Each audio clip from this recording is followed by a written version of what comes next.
мы с подругами и друзьями отдыхаем в Абхазии. Наши ребята остановились в отеле «Самшитовая роща». И в этот вечер мы отдыхали там.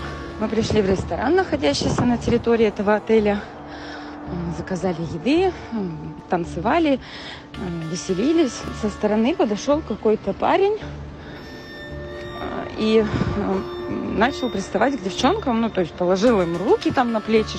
Ребята наши, естественно, сделали ему замечание, причем вполне корректно, но это не помогло. У него оказался боевой пистолет. Он начал стрелять, ранил одного парня. Человек не в себе, либо под чем-то. И он просто расстреливал ребят, стрелял вокруг. Ему было все равно.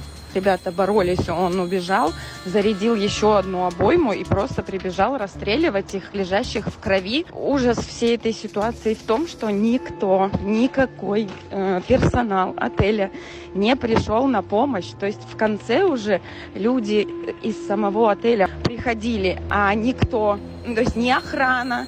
Это вообще большой вопрос, как можно было пропустить на территорию человека с боевым оружием. Скорую помощь мы не дождались. Просто люди отвозили на своих джипах ребят на руках, всех в крови, в больницу. Сейчас надеемся на то, что они придут в себя, уже даже без деталей, каким образом дальше будет складываться жизнь. Просто что выживут и все будет окей.